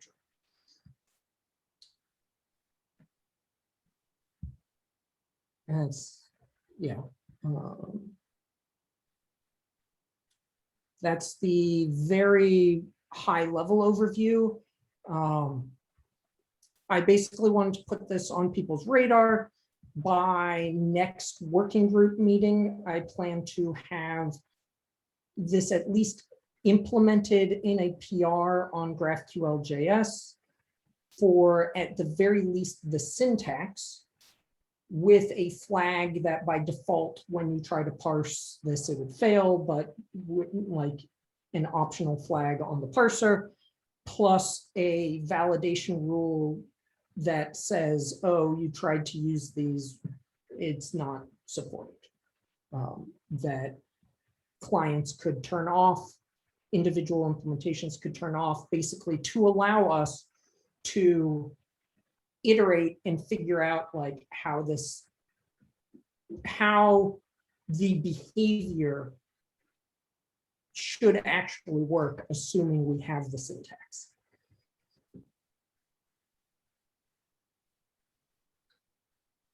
Just so I understand correctly, is the proposal here to introduce syntax and at the same time to make that syntax invalid, such that the syntax exists for clients to muck with it, but a GraphQL service should reject it if it finds it? Is there something we can do that's more fully formed than that? Yeah, so we could definitely allow a GraphQL service to use it, but at present, like, so I do have in the actual proposal itself, which let me see, I think I can view it as, yeah. So in the proposal itself, I have added a whole bunch of potential validation rules, where if we had these validation rules, a GraphQL server would be capable of implementing this syntax change. And it would essentially be a no-op in terms of like, or rather, it would be guaranteed that any reasonable future implementations would support at least this minimal current situation. So for instance, one validation rule I put up is that we would only allow variables to be defined on fragments that where they're actually used. Currently with this, like, doesn't match, this is asymmetrical with operation level variable definitions, but it's more restrictive. So in the future we could open it. The operation level ones do that, a very similar validation rule, right? Like if you define a variable and it's not used transitively through any of the fragments, then it fails. Yes, so this validation rule would eliminate even transitive usage, because that's as strict as we can be. And it's unclear to me whether we would want to allow transitive variable usage, or whether. To be clear, I think the idea is like that those variables are sort of conceptually only in scope for that fragment. And therefore, if the variable is unused in that fragment, why allow it? I see. So a fragment scoped variable or a fragment argument is only in scope. A fragment argument works like a variable, but its scope is limited to that fragment. It doesn't transitively flow. Yeah. At the very least, this would be the initial implementation in order to basically preserve option value for future implementations. Like if we opened it up that it did, that scope was like transitive, then there's no way to go backwards from that. I think I understand what you're saying. It's generally good design principle. Yeah. Only allow the behavior that you think is reasonable, and restrict stuff that might be reasonable, but you're not sure about. Yeah. And so it seems to me that with what you're proposing at the moment, especially with this limitation on it so that it has the tight scope, this can effectively be implemented as like a pre-parser, right? You can just take the input query, rewrite all the variable and value references throughout all the fragments that are used in that operation, and then just evaluate it with the current GraphQL.js. Oh, GraphQL. That's what Relay does. Yes, yes, we absolutely can do that. The limitation we run into is actually tooling. Like you can't use this in graphical. One of the things that Facebook's actually become relatively reliant on is Prettier. Like you can't have, Prettier can't understand this if Prettier is relying on a version of GraphQL.js that doesn't have this syntax available. Additionally, Yvonne made the point that even GraphQL.js could pretty reasonably have an execution mode that just like, oh, you get this query text that includes fragment variables or fragment arguments, just rewrite the text in place to then pass to the executor. Like from when I made this proposal last week to now, I'm less opposed to actually like allowing it to be part of actual executor implementations. But yeah.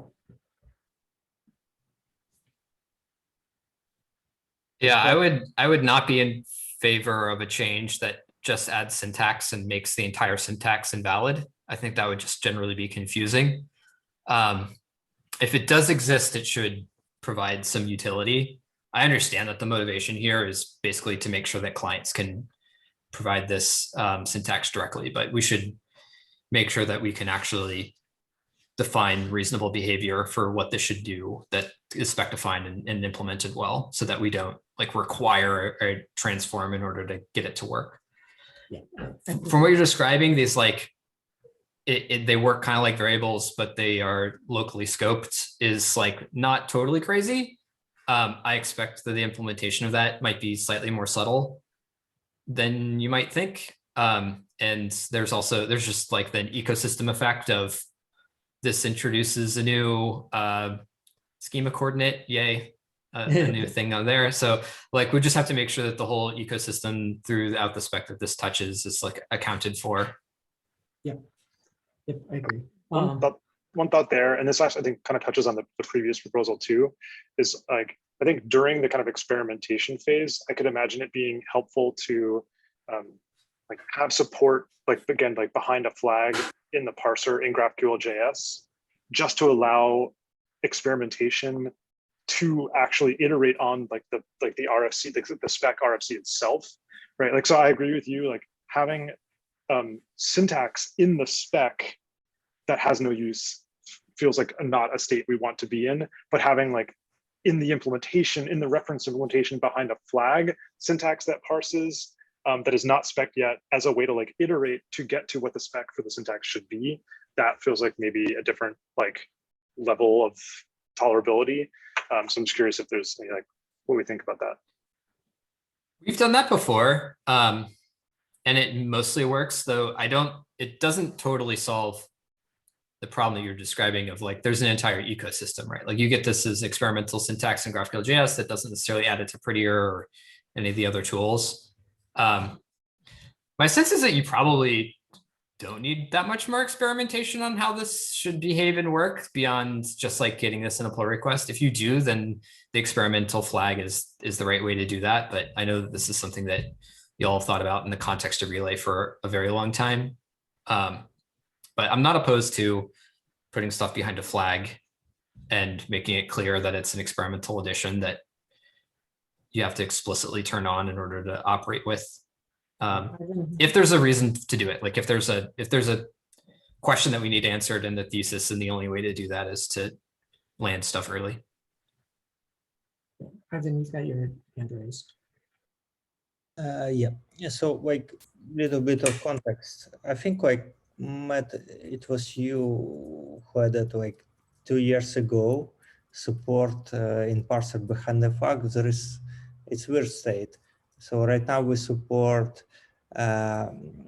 variable definition fragments. We not support passing them through spreads. So it's like half implemented in parser. And to Lee's point about like adoption in an ecosystem, we had it like for years behind the flag, and like preachers not using it. No, like nobody using it. So what we discussed about, and actually like a month ago or like 2 months ago, I asked you, can I like rename the like flag from experimental to legacy? So yeah, so idea like I'm for going full in, and like because syntax is like what to change there, like just add it to parser, but for now prevent execution. So if server gets it, it doesn't pass validation unless you disable validation rules. So just to have like separate like experimental validation rules that prevents like execution of this. Another like point about like execution, like Benji and Matt is correct that like it can be transformed either on client or server side. Problem with server side, we kind of like leak AST into resolvers, and people actually use it, and we leak it inside like execution algorithm. So like changing documents currently is not a good solution, but like on the positive side, like we need to change refactor execution a lot anyway, since like stream defer is a big change to execution, how execution works. And like previous proposal about nullability is also a change in like execution. So I think it would be similar to what we have right now with default values, this type of like, but it's I think it's necessary evil, so we need to figure out that stuff anyway. One thing I don't want to have like flag for every proposal.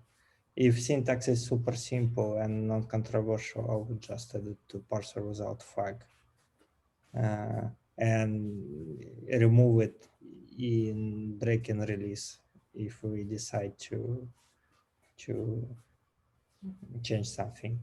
Same thing about like bank and question mark in queries. I don't think like we need like separate flags in parser for every feature. One thing I think like it's up to server owner to decide if he want to allow with queries to be executable. So I like for every experimental feature having validation rule saying like, yeah, I don't want to have stream and defer, like and enabled by default. So you need to remove like experimental stream and defer rule. You need to remove experimental fragment variables rule to enable it. And like one question about design. I want to ask, like, one thing. I like everything about this proposal except one thing. I actually didn't read the RFC. Maybe you already addressed it. Potentially, I don't like if people mix up like different syntaxes. So if they use like scope in the same query, I think like it should be kind of like binary. You either use like explicit syntax or implicit syntax, and not both in the same query. So it's the only like issue I see. Yeah,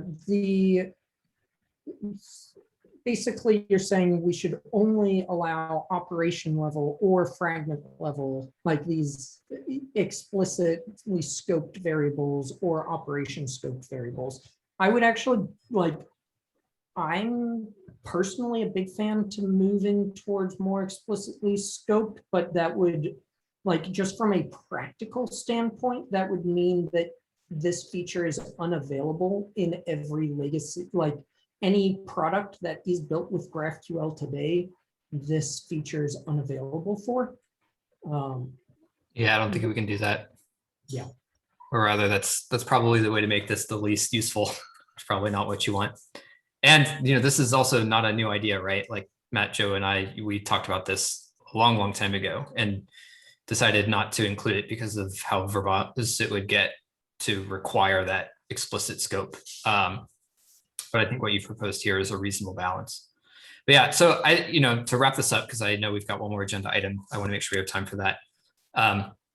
I think if we need to get an incremental version of this implemented in order to test some final things, that's okay. Although my suggestion and preference would be to keep this in a pull request, since we kind of know what we're after. And then that'll give us a place to iterate on the execution behavior and validation rules and all the like ecosystem effect of this. You can probably get most of that done with the unit tests and a pull request. So like, I'm at least personally, my personal opinion, in support of moving this, as long as it can be like well defined as to how it works, but wouldn't support if it was purely a language change only. Yep, makes sense. Okay. Moving on, and our last agenda item, Benji, this one is yours. Type name not valid in subscription routes. Yes. Okay, so we raised a little while ago an issue with the subscription route with __ type name. And it turns out the different GraphQL implementations handle this slightly differently. In GraphQL JS, you can, or you could validate a query that had just __ type name as the only field in a subscription route selection set. But doing so would then always result in an error because that thing did not return an async iterable, i.e. a stream. So it just doesn't seem valid or useful to do that, especially given you can get that answer from just regular query introspection by saying, what is the schema subscription type name? So we thought, makes sense to just say this isn't allowed. And then in future, we might change what this means because subscriptions are kind of weird. They're the only part of the GraphQL spec that only allows one field in a selection set. And that's kind of strange, right? I think, Evan, was it you that said the GraphQL Ruby implements this in a different way and you can include type name as well? Yeah, I was just looking at that comment because that was a couple of months ago now. Yeah, if you put under type name in a subscription route in GraphQL Ruby, you just get the type name back in all of your subscription responses, kind of the way you would sort of naively to expect it to work. So that's interesting. But there's been a lot of discussion about what adding other fields, particularly non-introspection fields, to the subscription route would mean, and that's why it wasn't allowed. We could go the route of allowing the dunder type name there, but so far we've decided not to. Whilst working on actually like looking at integrating this into something, I think I don't even remember how I came across it. I then realized that of course this isn't solved yet because there are directives. We've got skip and include. So even if you only have your one field, you could still potentially skip or include it. And we can't validate whether that is done or not at validation time because we don't yet know what the variables are, because you validate your query like once, right? Whereas you execute it many times with lots of different variables. So all of a sudden this becomes more challenging again. It turns out GraphQL.js just, I can't even remember what it does at the moment, but whatever it does is probably wrong. It doesn't really make sense. And I think it does allow invalid states to come through. The GraphQL spec, I think, also does this at the moment. It just allows the invalid states through, and then at runtime, when you try and run the subscription operation, it then has an assert in there that checks that there is only one field. And if that's not true, it will throw a runtime error, which again doesn't feel quite right. So in addition to the pull request that I already raised that has been merged regarding forbidding type name at the subscription root, I am currently proposing that we also forbid skip and include on that root selection set single field that we allow. Yeah, I've laid out in the issue there like a query that currently validates according to the GraphQL spec, but then depending on what the variables are, is very clearly demonstrably wrong. And you can see that it will be wrong as a human, but the GraphQL spec and the implementations obviously can't see that because they have no way of really evaluating all of those possibilities. So yeah, this is my proposal. Let's remove it. Also, separate question, which is basically, has anyone implemented anything along these lines in the other GraphQL implementations yet? I open the floor.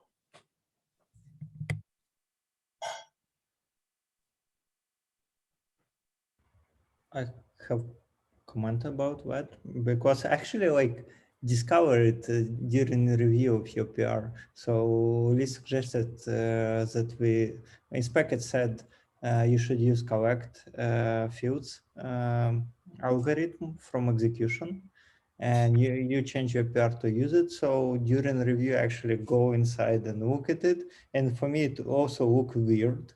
Why something from validation should pass empty query variables, or like the code operation variables now, right after you change.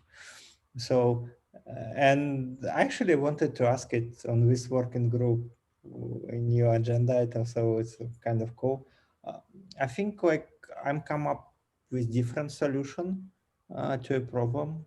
So like overlapping fragments validation rule, it just ignores skip and include. And I think it's like correct behavior. So validation is not considered skip include in any way, shape or form. So basically,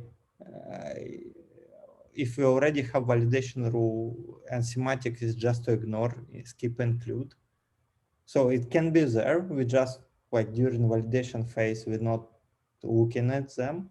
So I think we should do the same. So if you have two variables, two fields with different names in subscription, even if they have like skip include in like any combination, we just produce error because we already do the same for overlapping fragments. So I think like we need to do it consistently.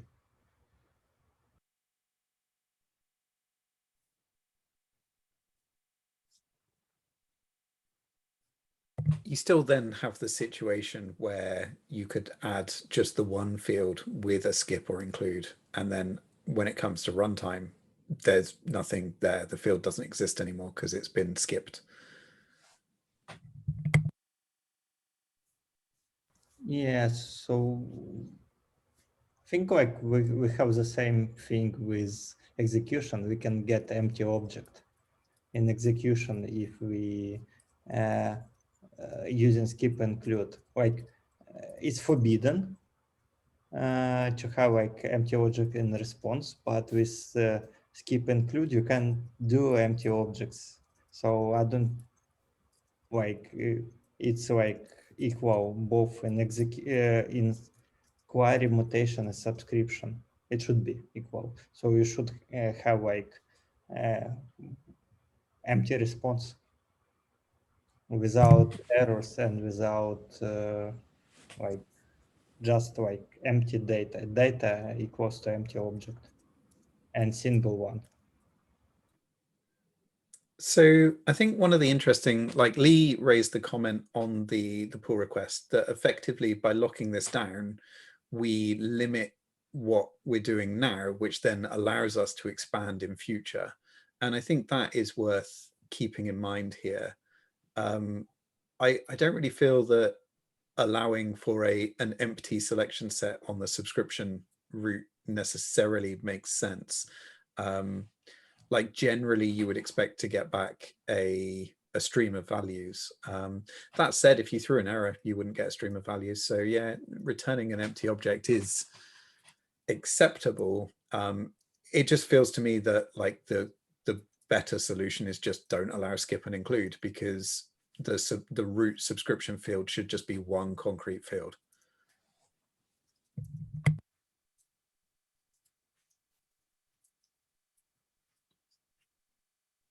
I think that's probably right. I do think this is an oversight.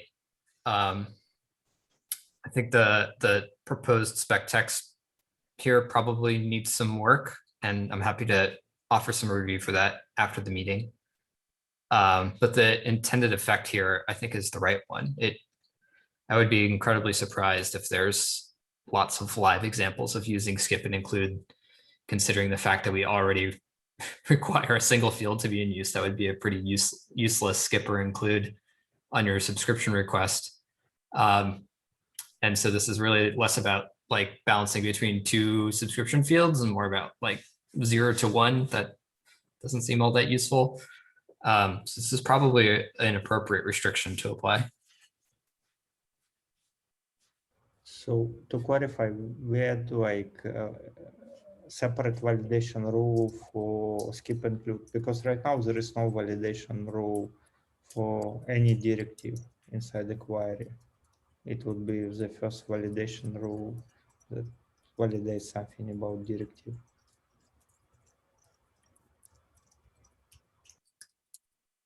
Say that again? I'm not sure I understand. So like right now, directives completely ignore through like entire validation of queries. We don't like do anything with directives, and it means like we create separate rule that check skip include. We do things like checking that a variable passed to a directive argument is of the right type and stuff like that, though, right?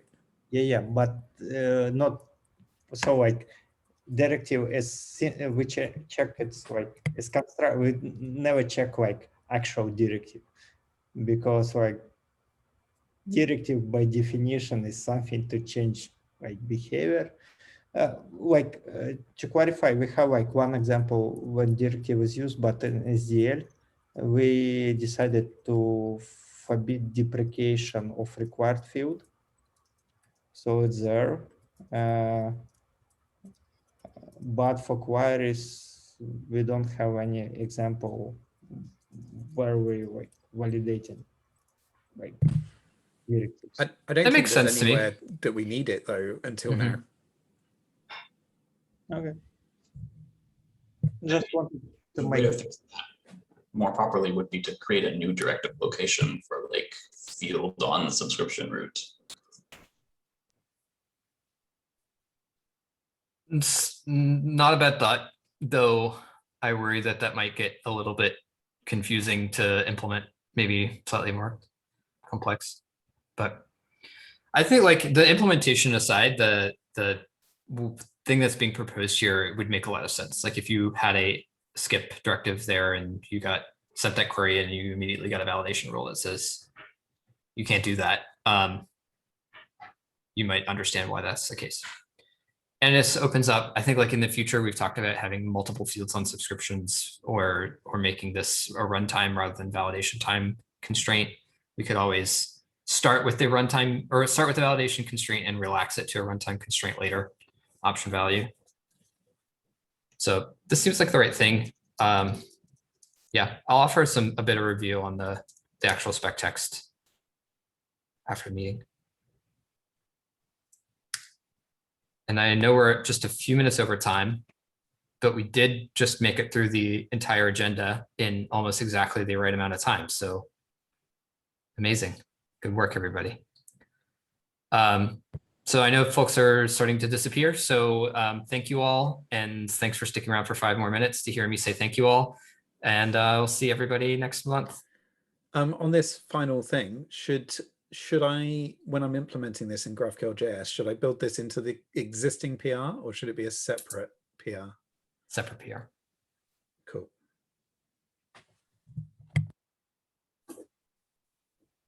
See y'all.